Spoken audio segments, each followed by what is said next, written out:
La Sociedad Dominica de Medios de Comunicación, Sodomco, presenta A Pensar Más con Rosa María Palacios.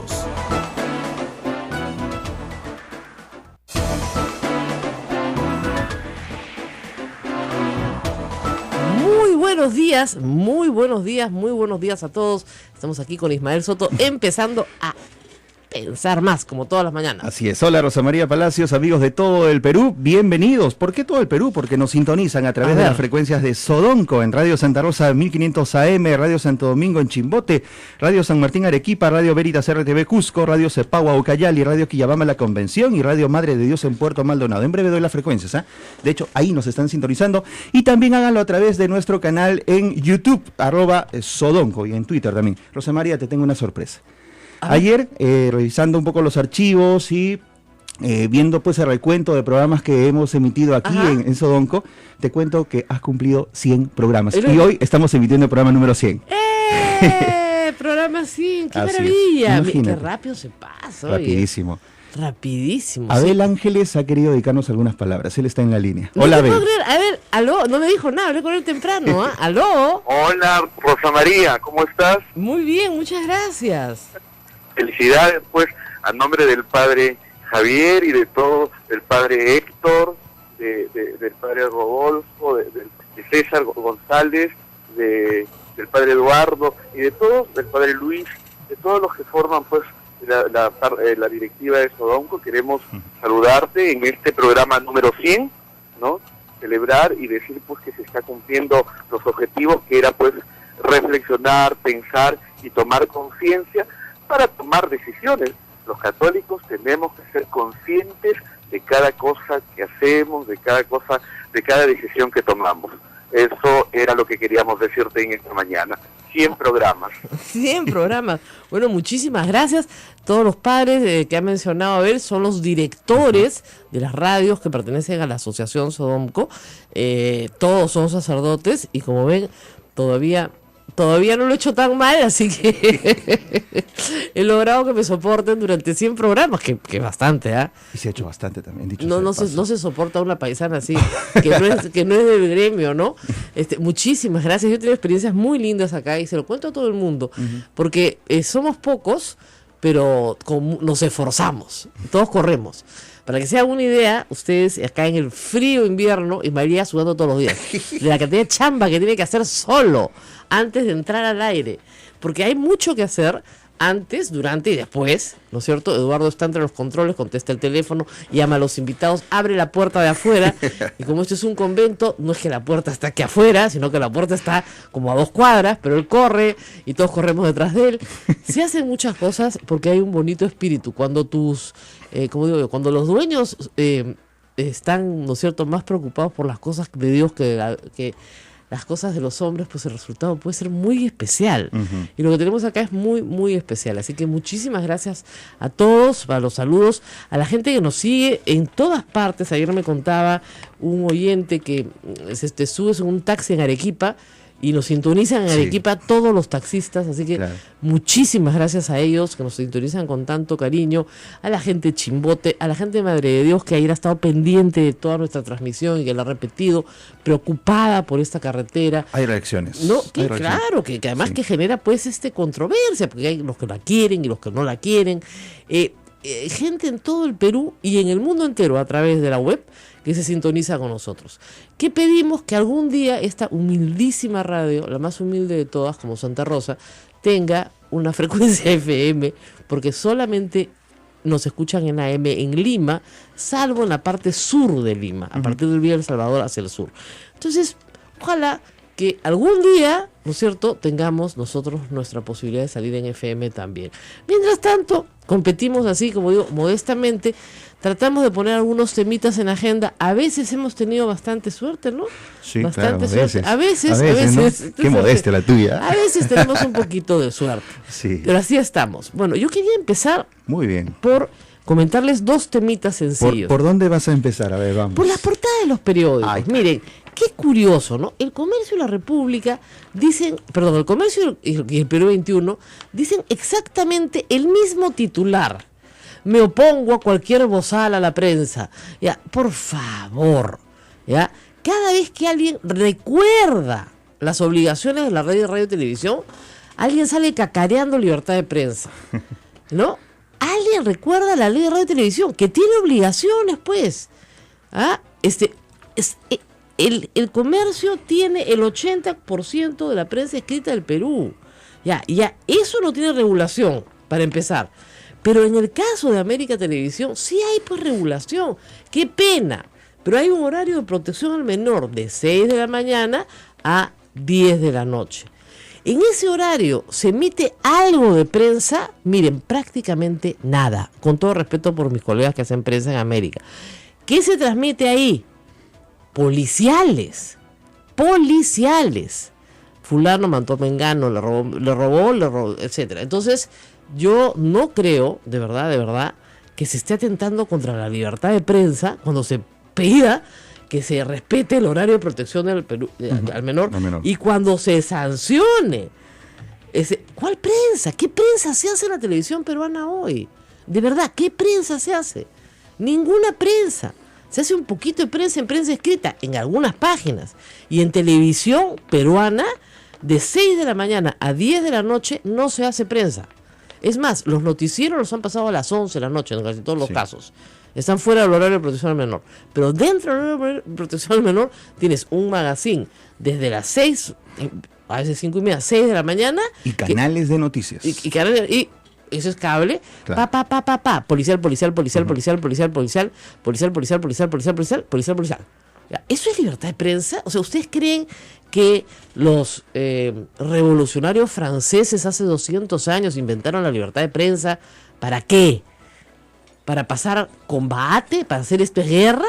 Inventaron la libertad de prensa para oponerse al poder político. La libertad de prensa es una libertad política. Si yo viera que efectivamente hay un bozal a la capacidad de expresarse, ¿no?, de los medios, por la cual se critica al poder, caracho, sí, miren, en la primera fila, ¿no es cierto?, protestando. Pero cada vez que se le recuerdan a los concesionarios de la frecuencia de radio y televisión que tienen obligaciones, salen a cacarear libertad de prensa. ¿Cuál libertad de prensa? ¿Para ser policiales? Eso es todo lo que hay. Y estoy diciendo policiales siendo generosa, porque policiales es una parte cada vez también más reducida el tiempo. El resto es espectáculos. O sea, de verdad, esto es una burla al público. O sea, ¿a qué prensa? O sea, ¿qué prensa hacen? Espectáculos policiales no es prensa, pues.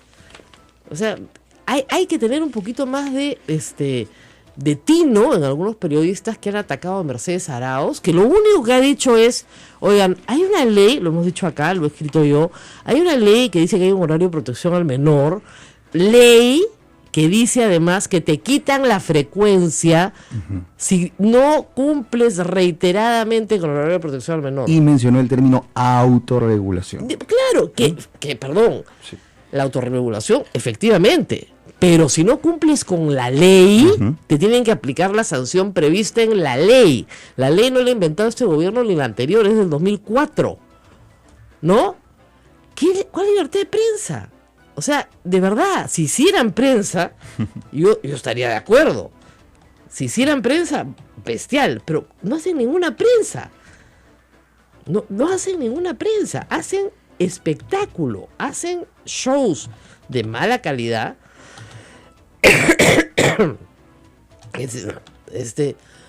Que no, perdón, me agarró la tos.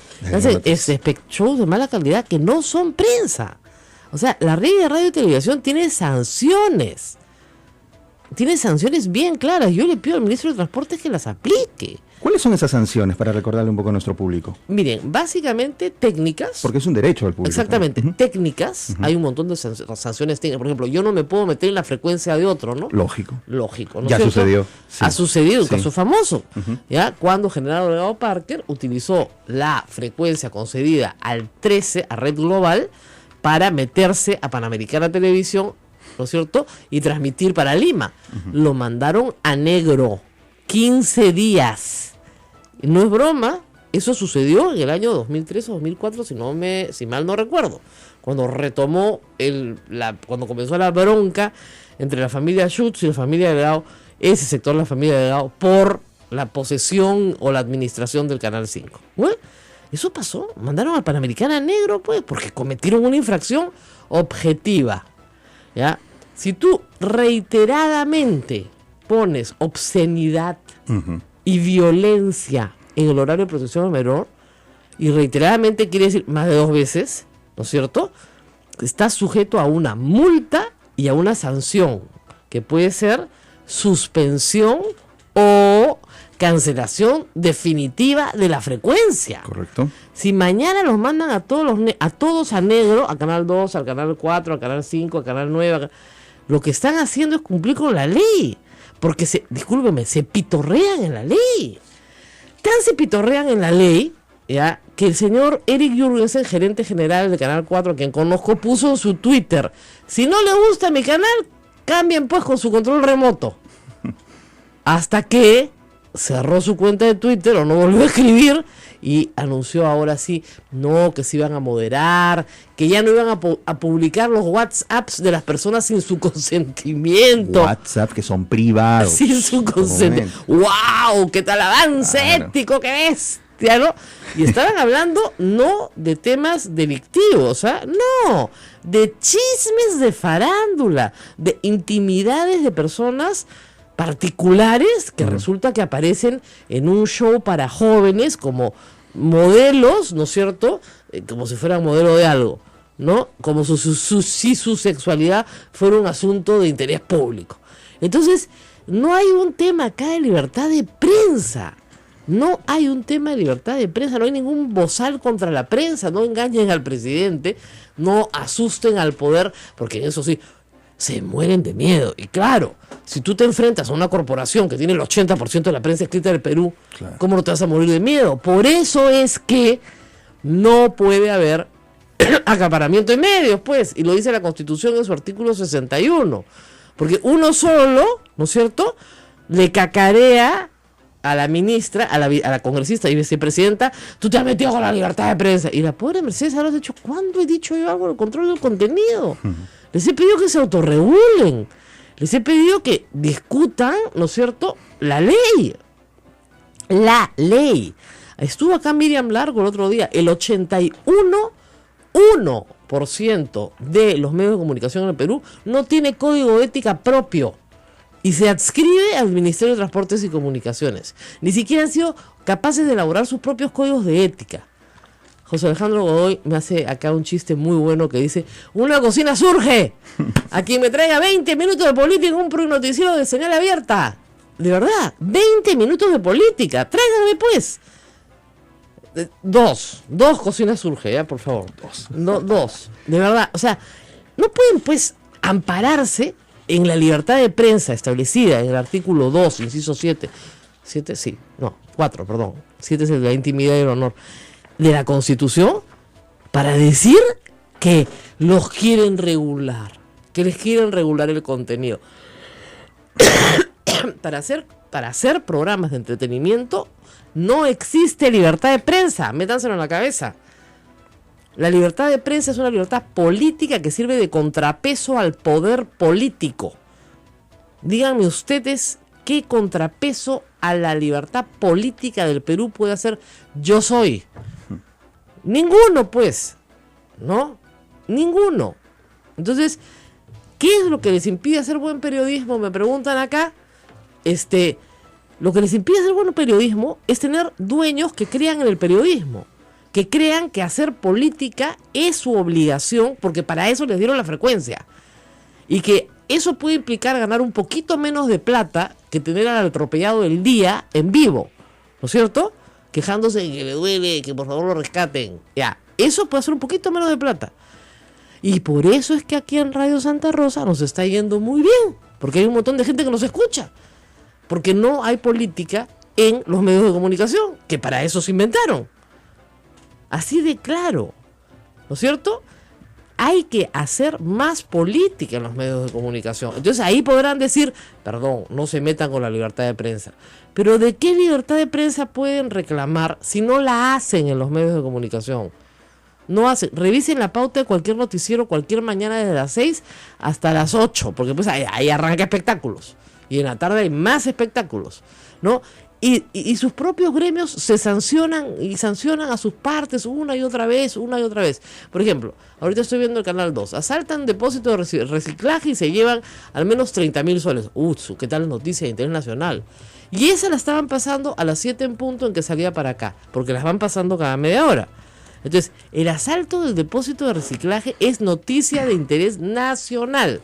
Y el robo de 30.000 soles. Si fuera una cosa extraordinaria, me llamaría la atención. El tema es que no es extraordinario. De estas pasan todos los días. ¿Por qué?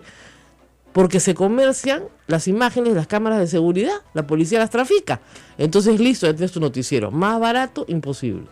Claro, eso no cuesta mucho. Eso es baratísimo, ¿no es cierto? A lo que es una investigación claro, real, cuál es el fondo de estos problemas, ¿no? No van al fondo del problema, claro. Queda ahí, morbo, ves cómo le pegan a la señorita, cómo le empujan, cómo la tiran al piso, bestial. Listo, siguiente noticia.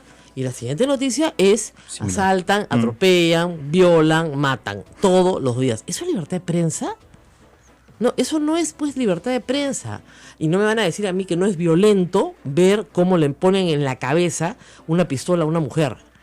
Eso no debería estar a esta hora en la televisión. Y está pues. ¿Eso es libertad de prensa? Eso no es libertad de prensa.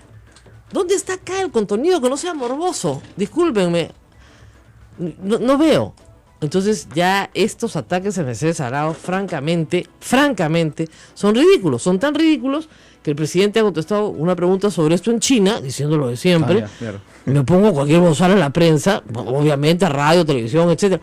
Pero nadie le está pidiendo un bozal a la prensa. Lo que están pidiendo es que hagan política y que defiendan la libertad de prensa porque están haciendo prensa. Ya, por Dios.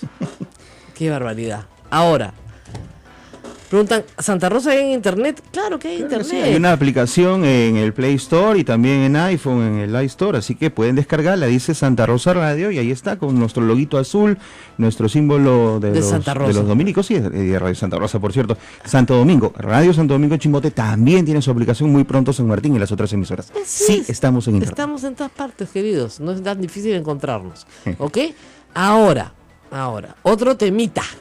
No, antes de ir, pero tenemos que ir a la pausa, creo, ¿no? Sí, vamos a la pausa primero. Porque quieren hablar, probablemente ustedes, de una columna que escribí anoche, larga me salió, porque tenía que hacer una explicación larga, pues si no, no me van a entender, sobre el tema de las procuradurías autónomas. Y para eso hay que empezar desde el principio. ¿Y por qué la señora congresista Jenny Vilcatoma se pelea con la congresista de su propia bancada, Úrsula Letona? Todo esto después de la pausa. Volvemos. Esto es A Pensar Más con Rosa María Palacios. Volvemos. Sodomco, Sociedad Dominica de Medios de Comunicación.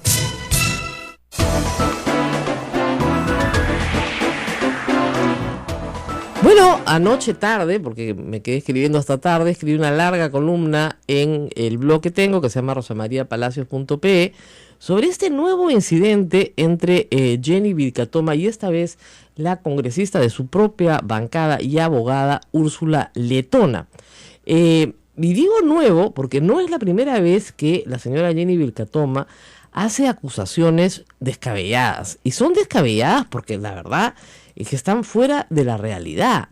Es decir, con la señora Jenny Vilcatoma o se hace lo que ella dice o eres sospechoso de algo que no sabemos muy bien qué es. Y yo empiezo el artículo remontándome a un hecho cierto del pasado.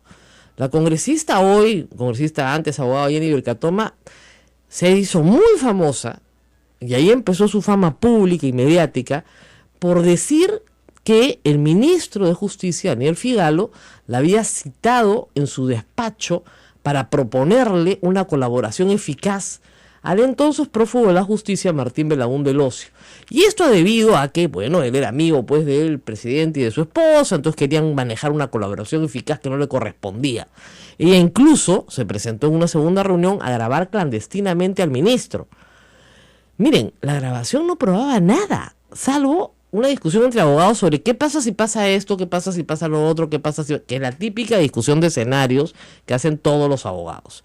Pero yo la entrevisté en esa oportunidad y le pregunté con toda claridad, oiga, ¿de qué delito acusa usted al ministro de Justicia? Obvio, ¿no? Y ella me contestó la respuesta que me ha dejado más perpleja hasta ahora en una entrevista. Me reservo. Oiga, usted ha sido fiscal y procuradora. ¿Cómo que se reserva? Usted sabe perfectamente lo que es una denuncia penal. Si usted dice que el señor la cita a su despacho y que esa conducta no es correcta, que hay algo ilícito, dígame cuál es el delito. Bueno, hasta el día de hoy no puede decir cuál es el delito. Hasta el día de hoy. O sea, es decir, acusó a un ministro sin ninguna prueba de un delito que no puede mencionar. Bueno, discúlpenme. Pese a que toda la prensa dijo lo contrario en ese momento, porque esa era la ola que había que correr, que Martín Belaún del Ocio era un miserable, que era amigo de Nadine Heredia, prácticamente que era amante de Nadine Heredia, y que iban a dar una colaboración eficaz, y que nunca lo iban a encontrar en Bolivia, y que nunca lo iban a extraditar. Regresó al Perú, lo dejaron en la frontera, lo metieron en una cárcel, ahora está en un centro médico esperando una condena. ¿No es cierto? No hubo ninguna colaboración eficaz, salvo en la cabeza de Jenny Vilcatoma. Nunca pasó nada de lo que dijo que iba a pasar. Pero obviamente al salir de la Procuraduría le hicieron, por supuesto, los medios una fama de mártir de la lucha anticorrupción. Y ustedes recuerdan unas fotografías aquí nomás, en la Plaza de Armas, en el frontis de Palacio, a colores, con gran maquillaje, gran producción, ¿no? Entonces, ¿qué pasó acá? Esta era una abogada sencilla. Bueno, en fin. Keiko Fujimori, encantada de utilizar lejía, pues porque tiene que lavarse la cara en el tema de la lucha anticorrupción, la llevó entre los primeros lugares de su lista, pero encantada, ¿no es cierto? Y como digo en mi columna, toda la felicidad. Listo, la luchadora, la mártir, la que se había enfrentado al gobierno, sin poder decir de qué acusar al gobierno, ¿no es cierto?, resultaba en las filas del fujimorismo. Hasta ahí, macanudo. Pero luego, durante la campaña y hacia el final de esta, cuando ya había sido elegida la señora Vilcatoma, bueno, sobre el tema del secretario general Joaquín Ramírez, ni una palabra. Sobre el tema de los hermanos de la señora Keiko Fujimori y sus fortunas personales, ni una palabra. No, ni una palabra. Y yo digo, si podía acusar a un ministro sin ninguna prueba y sin acusarlo de nada y hacerlo renunciar por presión de los medios, entonces, ¿por qué no podía, no es cierto, pronunciarse pues sobre de dónde tiene plata Kenji o qué sé yo?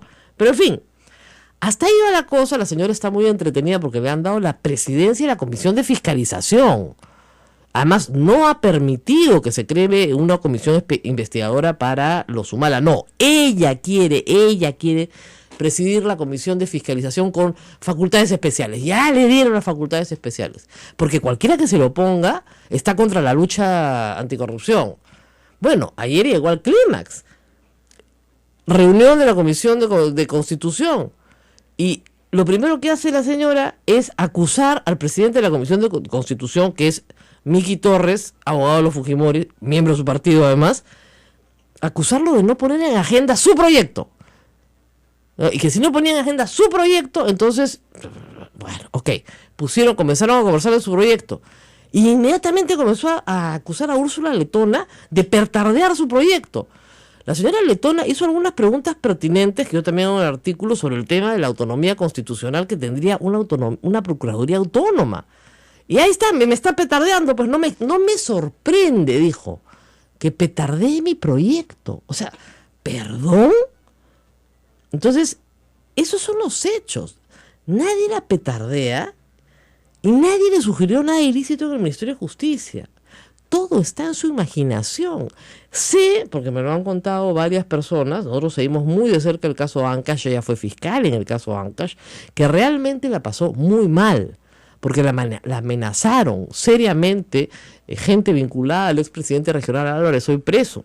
Y ella fue, muy consciente de los asesinatos que se cometieron en torno a ese caso. ¿No es cierto? Pero una cosa es estar un poco impactada por lo que te ha pasado en tu carrera profesional y otra, acusar de corrupto a todo el mundo sin tener una sola prueba, ¿no? Y lo que ha dicho ayer de la señora Letona es eso, prácticamente que la señora es pues, ¿no?, la que petardea su proyecto.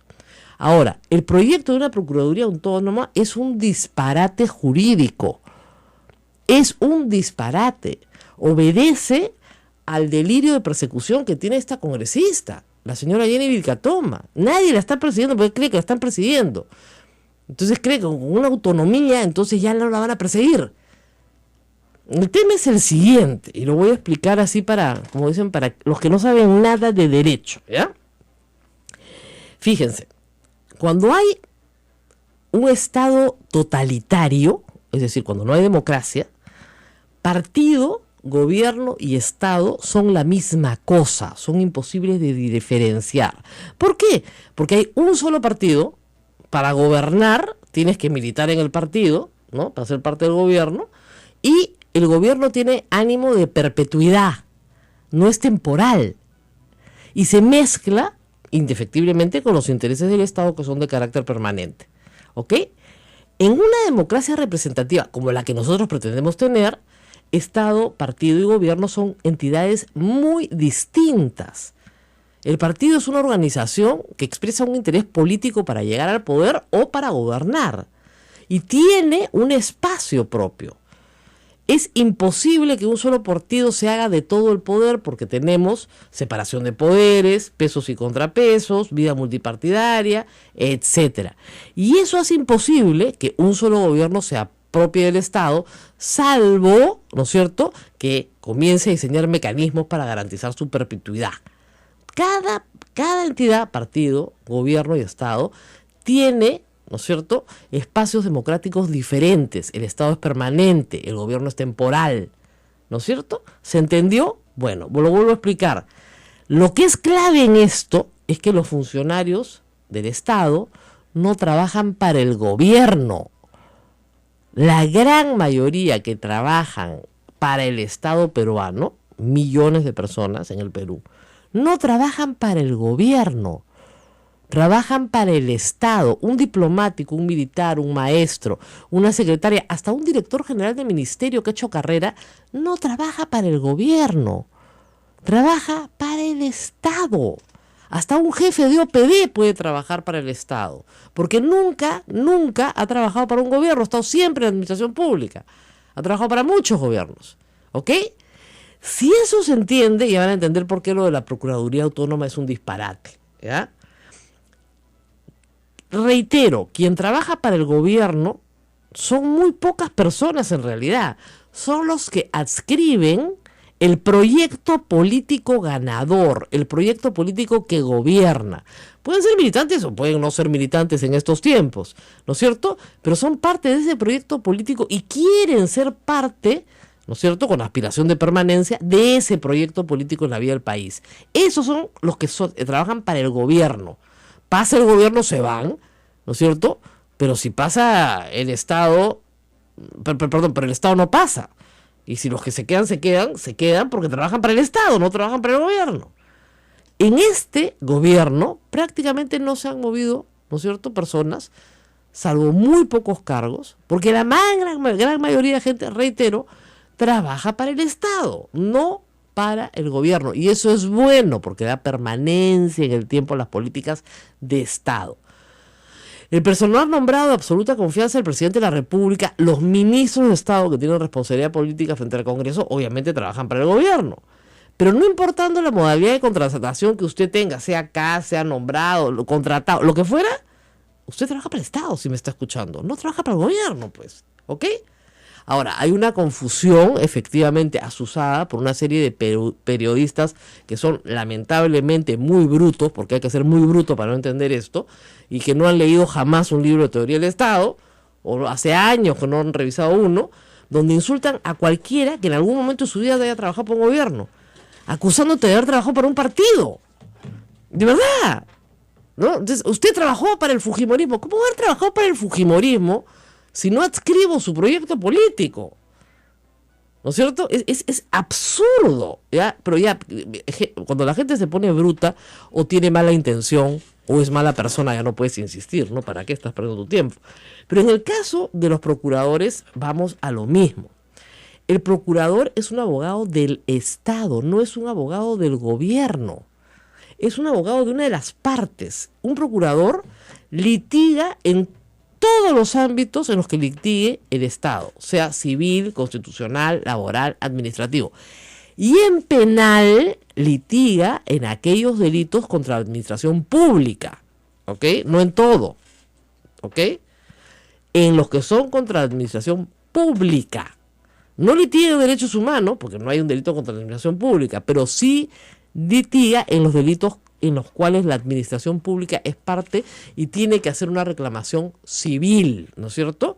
Y a eso se dedica, a buscar las reparaciones civiles para el Estado. ¿Por qué? Porque es el abogado del Estado. Toda dependencia del Estado tiene un abogado, ese abogado se llama procurador, ¿ok? La municipalidad distrital más chiquitita tiene su abogado, que es procurador.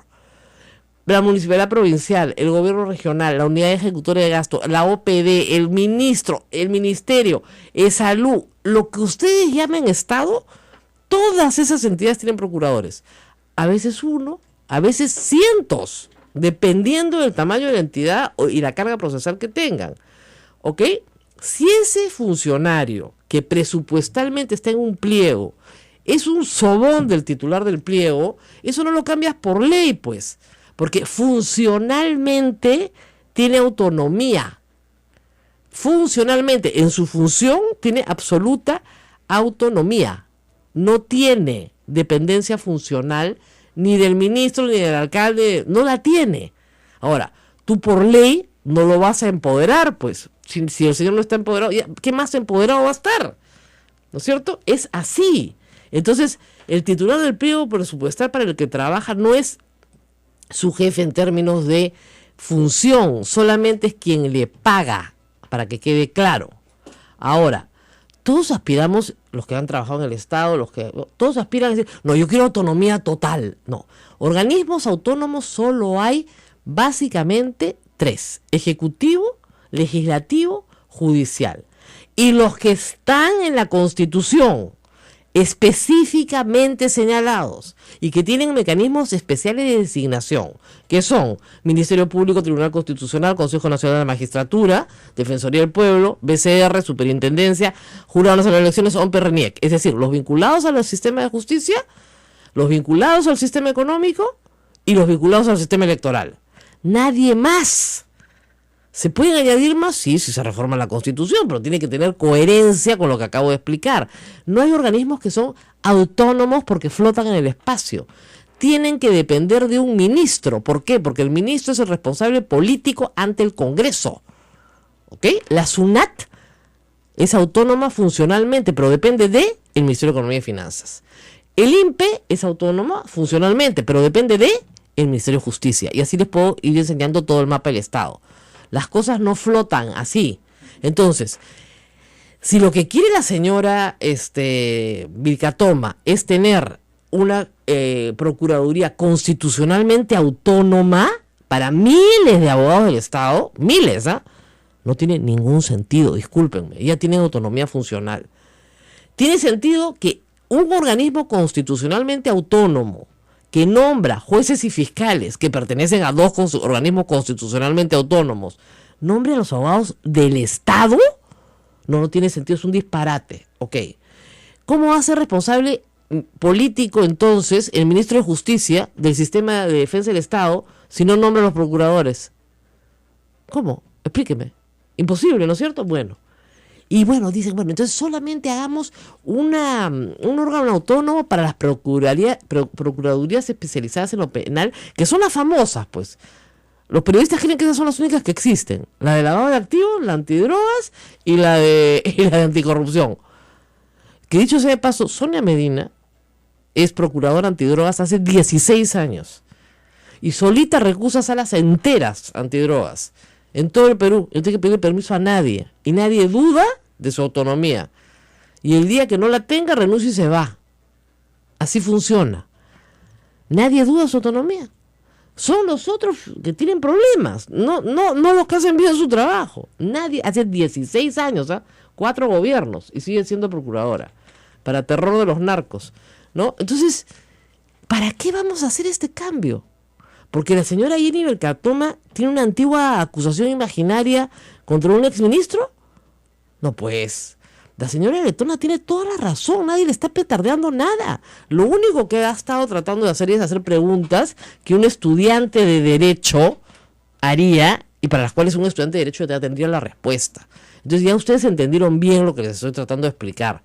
Acá no hay ninguna necesidad más allá de la imaginación o la percepción distorsionada de la realidad de la señora Vilcatoma, ¿no es cierto?, sobre qué es lo que se tiene que hacer en este caso. Y lo más grave es que esta abogada es la presidenta de la Comisión de Fiscalización, por el amor de Dios, cuando ni siquiera tiene una percepción correcta de la realidad. No creo, además ella ha amenazado, saliendo del Congreso ayer, que se va de la que no sabe si se va de la bancada o no. No creo que llegue a fin de mes. Ahora, si yo fuera de los fujimoristas, promovería su salida, de verdad. Vamos a una pausa. Vamos a una pausa, hay muchos temas que hablar, por cierto. ¿Qué pasa entre Mauricio Mulder y Javier Velázquez Quesquén? Mauricio Mulder le ha dicho simplemente que su grupo político no va a apoyar o no pretende respaldar al colega Javier Velázquez Quesquén, quien ha sido duramente criticado por plantear esta polémica reducción de la valla para la primera vuelta electoral en los próximos comicios electorales, que como sabemos muchos la han calificado ya como una propuesta con nombre propio, ¿no? Vieja institución de la política peruana ha vuelto a ponerse sobre la mesa. Sí. La escopeta de 2 cañones. Así es. ¿Nos vamos a la pausa? Nos vamos a la pausa, no sin antes contarte que hemos tratado de comunicarnos con el señor Mauricio Mulder y no sé qué pasa, siempre a esta hora los teléfonos fallan, ¿ah? No contesta el teléfono, timbra. Me contaron, yo no quería contárselos, pero me contaron que había dicho que sí, que él contestaba el teléfono, que encantado. Sí. Pero parece que no, ¿ah? Uh-huh. Que no, parece que no, pero en fin. Ahí está mi columna, el que quiera lea, porque me están diciendo que fulana está de acuerdo, que no sé quién está de acuerdo, quién no está de acuerdo. Pero acá el asunto es bien claro. Los procuradores nunca han sido abogados del gobierno, han sido abogados del Estado. Siempre. ¿Ya? Eso no es novedad y tienen autonomía funcional. Todo este cambalache es nada más que la venganza personal de una señora que tiene un problema de distorsión de la realidad. ¿Ya? Porque ve enemigos hasta en su propia bancada. Nos vamos a la pausa y volvemos. Esto es A Pensar Más con Rosa María Palacios. Volvemos. Sodomco, Sociedad Dominica de Medios de Comunicación.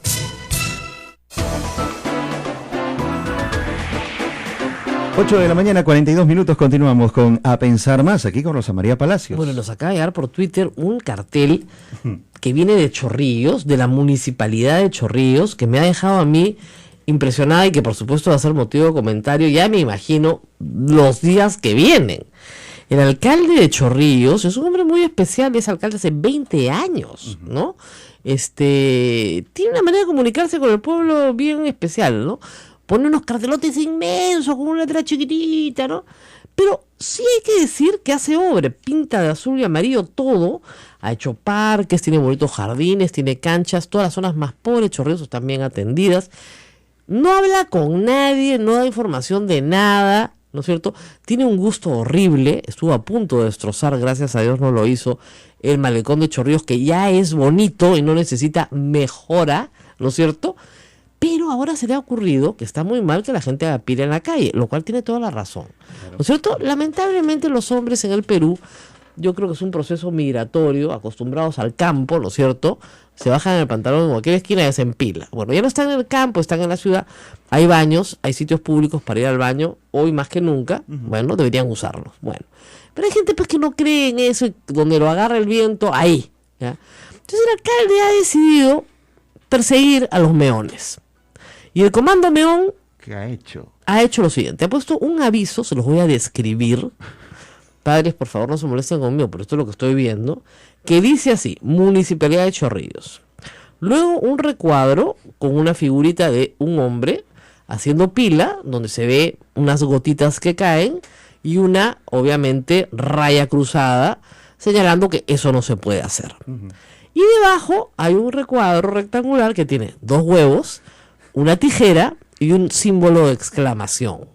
Que me imagino será el grito que vas a pegar cuando te apliquen la tijera en los 2 huevos. Supongo. ¡Ese es el aviso! Oye, ¿qué le pasó, ah? No sé. ¿Es broma o es en serio? ¿Qué es lo que ha querido decir con eso? Está clarísimo. Está clarísimo, ¿no? Está clarísimo, ahí no vas al baño. El mensaje, desde el punto de vista comunicacional, ya claro. Sí. Ahora, habría que explicar al señor alcalde que ya no se va a poder reelegir, a salvo que el Congreso, por supuesto, vuelva a modificar la ley y la Constitución, que la mutilación física como castigo fue abolida creo que en el siglo XVIII, ¿ya? O antes, ¿ya? Eso que te va a cortar una mano, ¿no? Y menos este castigo, o sea, miren, si a un violador no se le puede hacer eso, No, pues, claro. menos a un meón, pues, por el amor de Dios, con tijera. No les miento, 2 huevos, una tijera y un símbolo de exclamación. Así que les reitero a todos aquellos que creen que la mutilación física, los trabajos forzados, ¿no es cierto? Todo eso se prohibió hace como 300 años, ¿ya? No se puede hacer, ¿ya? ¡Qué barbaridad! Sería gracioso si eso lo hubieran puesto tal vez un grupo de vecinos hartos de tener que baldear su vereda todos los días. Ya, yo lo entiendo. Pero la Municipalidad de Chorrillos es una autoridad del Estado peruano. Claro. Y no puede poner un aviso donde se establece como sanción una mutilación física. O sea, por el amor de Dios, ¿qué les pasó? Suena exagerado, ¿no? Pero el mensaje es ese, pues. Así Lamentablemente es ese. Así es. Bien. Bueno, 8:46. Estamos en línea telefónica, te cuento, Rosa María, con el señor Alexander Carranza. Él es presidente del Centro de Estudios de Derecho Internacional de la Facultad de Derecho de la Universidad San Martín de Porres para hablar sobre coyuntura internacional. Nicolás Maduro, nuevamente revuelta en el barrio, como siempre, ¿no? Y algunos otros temas, como por ejemplo lo de Bolivia, que siempre le hace recordar a Chile, el demanda en La Haya. Muchos temas. vamos a hablar de esto, gracias a todos los que están interviniendo sobre lo de Chorrillos. Dice que son unos loquillos los creativos de la Municipalidad de Chorrillos. Qué barbaridad. Bueno, vamos con el tema internacional. Alexander Carranza, como decías, está en el teléfono y vamos a hablar primero de Venezuela. Muchas gracias, señor Carranza, por estar con nosotros. María, muchas gracias. Bueno, primero las cosas más graves. Desaparición de un periodista sin rendir cuentas al Estado y aparente mayor dureza del régimen de Maduro frente a la población organizada que protesta. Uno podría pensar que una transición consensuada llevaría a una flexibilización, ¿no es cierto?, de las condiciones políticas. Sin embargo, Maduro apuesta por una mayor dureza. ¿Es así? ¿O usted cree que adentro ya comienza a visorarse una mayor flexibilización? Bueno, Rosa María, en principio, lo que la historia señala es que cuando estos líderes están absolutamente absortos en sus ideas, creyendo que todo marcha bien, que todo está bien, cuando prácticamente ya están en los últimos momentos de su vida política, tienden a tomar estas actitudes como si estuvieran en el pináculo de su poder político y tienen estas acciones totalmente irracionales. La visita del expresidente del gobierno español tenía por objeto negociar la libertad de Leopoldo López para bajar la temperatura, pero a cambio se pedía del grupo gobernista venezolano el aplazamiento del proceso revocatorio. Por supuesto, eso no fue aceptado por la oposición, pero la dimensión de la dureza de las declaraciones de Maduro están respondidas de inmediato por el alto comisionado de las Naciones Unidas para los Derechos Humanos, Zeid Ra'ad al-Hussein, que criticó una vez más, ahora esta vez duramente, a Venezuela, que en los 2 últimos años, 2 años y medio, Venezuela se ha negado a entregar visas a sus funcionarios. Esto fue en el marco de la primera jornada de la 33ª sesión del Consejo de Derechos Humanos. Entonces, acá él la tiene muy complicada, porque así como él está elevando el nivel de la irracionalidad, la sociedad internacional está reaccionando fuertemente a través de sus más altos representantes, ¿no? En este caso el alto comisionado de las Naciones Unidas. Bueno, sobre el papel que le toca a la OEA y en general a otros organismos multilaterales en el caso de Venezuela, ¿qué se puede esperar? O sea, es evidente que para algunos ya hay una crisis humanitaria grave en el sentido de que escasean productos de primera necesidad, escasean atención médica, escasea, en fin, servicios como electricidad, agua. todo esto en un clima de inseguridad ciudadana muy violenta. ¿Qué se puede esperar de la comunidad internacional? Rosa María, porque habría que expresar cómo es retomado en primer lugar, cuando se presentan los casos de grave conmoción social, estas carestías, estas faltas de medicinas, etcétera, quien sale a la palestra es el secretario general de la OEA, en virtud del artículo 20, apelando a la Carta Interamericana, y que lo mencionó, no solamente porque se han cumplido 15 años de la Carta Interamericana, la Carta Democrática Interamericana de la OEA, que como recordarás se firmó acá en Lima, al tiempo que estaba Colin Powell y caían las torres. Así es. No solamente eso, sino que astutamente Maduro orientó que el tema no lo vea la OEA en virtud a la aplicación del artículo 20 y por supuesto abrir la caja de Pandora, que es la Carta Democrática Interamericana, que podría nuevamente el timer en contra de él, sino que la derivó a UNASUR. UNASUR comenzó a tibiar el agua y nuevamente te voy a decir algo muy importante que ha ocurrido en la conferencia anual de la CAF, en la 20 conferencia anual de la CAF por el vicepresidente Joe Biden. Primero le da un espaldarazo a Temer, etcétera, y después hace una sutil alusión al respeto a la democracia y a la aplicación de la Carta Democrática Interamericana frente a cualquier violación que se pueda registrar en la región interamericana. Entonces acá ya estamos viendo cómo dos organismos internacionales, con preeminencia por supuesto a la elección de distintos presidentes ya en la región interamericana, ya Estados Unidos se siente con mayor tranquilidad como para poder demandar a la OEA una intervención inmediata que va a contar con el apoyo de la mayoría de los ejecutivos de la región interamericana. Por ejemplo, tienes el caso de Brasil, tienes el caso de Argentina, tienes el caso del Perú. Entonces ya la cosa se está volviendo y aparentemente lo que se está buscando es volver nuevamente a la OEA. Ojalá, pero parece, como le digo, normalmente los regímenes que están en el caso de Maduro rodeados de la insatisfacción popular, con una crisis económica profunda, con problemas de carestía en alimentación básica, son regímenes que tienen los días contados, ¿no es cierto? Y que negocian su salida, negocian su transición, ¿no es cierto? En este caso no hay esa negociación, no se avisora esa negociación. No se avisora porque en principio lo que está negociando Maduro es el aplazamiento del proceso de revocatoria. Claro. Y eso es inaceptable. El Consejo Nacional Electoral, que es un apéndice del gobierno chavista, permanentemente ha estado contrario a todos los mecanismos de transparencia.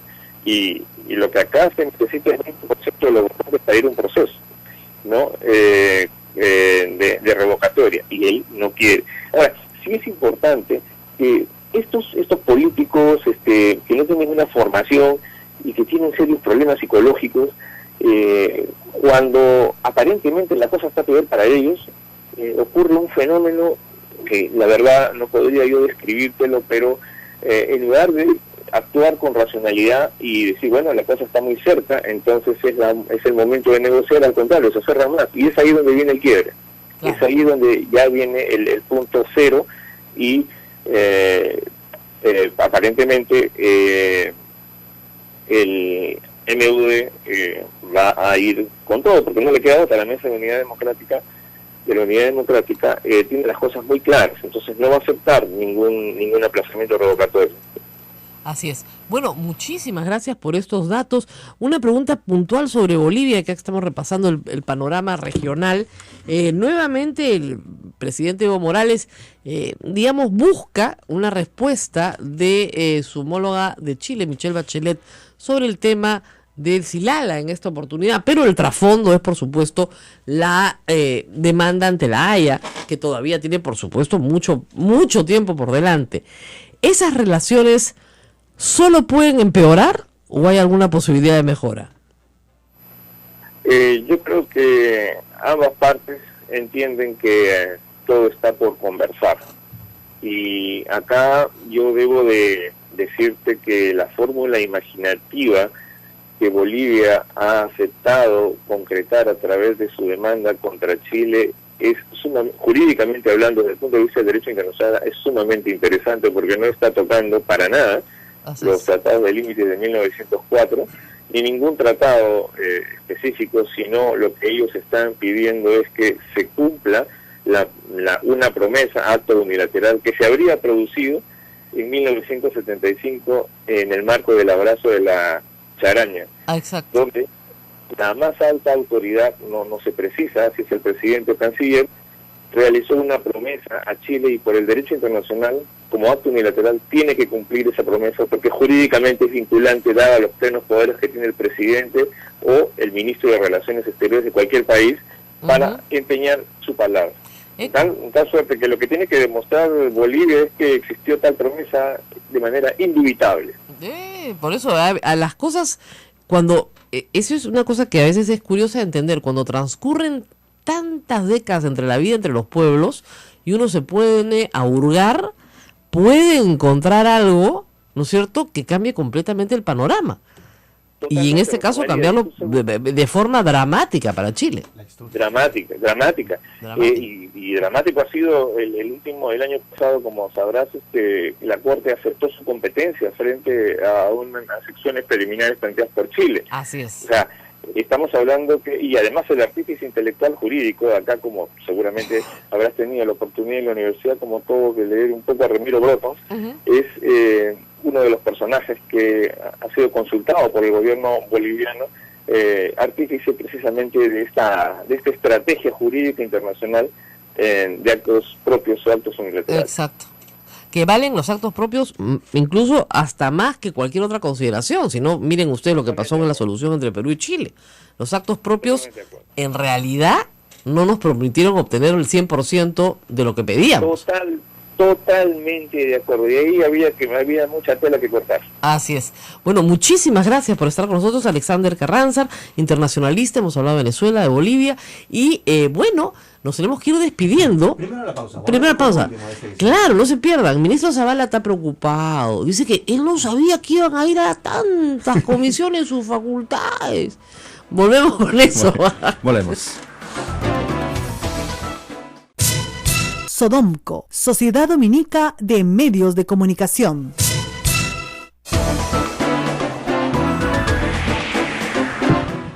Oiga, vamos a tener que hablar de algo que nos ha conmovido profundamente el corazón. Ajá. ¿No? Nuestro primer ministro, a quien yo aprecio mucho, de verdad, no puede ser tan ingenuo. Pues ayer decía, me ha sorprendido el número de comisiones del Congreso a las cuales se ha mandado el proyecto de ley de facultades legislativas para ser dictaminadas.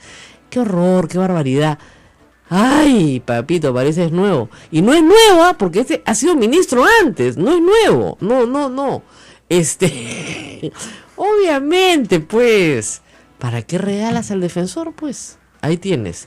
Lección aprendida, nunca más regales nada. Hay mucha preocupación de gente que nos escribe diciendo que el nuevo jefe de la SUNAT va a ser un asesor de Keiko Fujimori o una persona que fue asesora de Keiko Fujimori en el pasado. Miren, hay que ver si es una persona competente, en primer lugar. En principio, empecemos por ahí. Sí. Porque, de nuevo, se trabaja para el Estado, no se trabaja para el gobierno, pero si es un militante, activista, una persona que tiene un compromiso político con el proyecto del Fujimorismo, sí, efectivamente no podría ser el jefe de la SUNAT, ¿no? Eso está más o menos claro. Lo que la SUNAT necesita es una reforma importantísima, y se nos ofreció en la campaña, se nos ofreció. Ahora, nuestro presidente está en China. ¿Dónde está nuestro presidente? En la China. No, pero no, de verdad, está en China.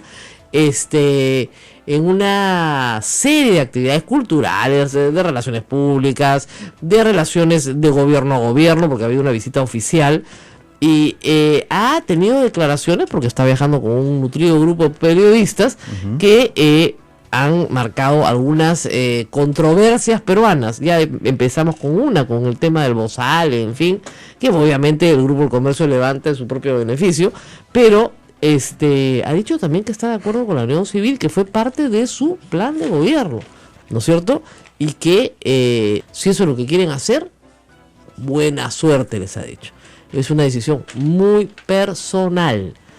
Con lo cual, tenemos nuevamente el respaldo del presidente a esta materia. Ha dicho no matrimonial, obviamente porque no se refiere al sacramento del matrimonio, como hemos explicado tantas veces aquí, reservado para católicos, reservado para la naturaleza de otra institución que no es legal, sino que es de carácter jurídico canónico. Es otra cosa. Muy bien. Y la otra cosa que dijo el presidente desde China es que, oye, si quieres ser presidente, gana pues aunque sea raspando, ¿no? Tu 50% más 1. Ahora, qué pena que Mauricio Müller no ha estado con nosotros, ¿no es cierto? Ya han dicho que Velázquez que es quien habla a título personal. Esa es la clásica en el ARPA. Sí, pues. Se llama, a uno lo sueltan de globo de ensayo, y eso que Velázquez que está flaquito, ¿no? Pero a ver qué pasa. De globo de ensayo, se le une otro, todo el mundo apanado, retrocede el globo de ensayo. La hacen siempre, ¿eh? No tiene pierde. No se imaginan, volver al bicameralismo, cerrar el Congreso, o sea, la cantidad de veces que hacen eso, es decir, ¿ya? Pero, en todo caso, creo que valió la pena la advertencia para discutir la naturaleza de una institución y discutir, y eso es lo que me da pena, una serie de reformas electorales que sí tienen que hacerse, y con urgencia, no esta que no tiene ninguna no solamente viabilidad en el sentido de popular, sino que no tiene ninguna tradición en la historia del Perú. O sea, ¿para qué? Bueno, nos vamos. Es todo por hoy. Vamos. Gracias por su preferencia. Nos reencontramos mañana a las 8 de la mañana en A Pensar Más. Eso. Cuídense. Y no se olviden de leer. Sí. Leer. ¿Ya? Porque de verdad en la televisión no van a encontrar ninguna noticia política. Nos vemos mañana. Chao. Hasta aquí, A Pensar Más con Rosa María Palacios.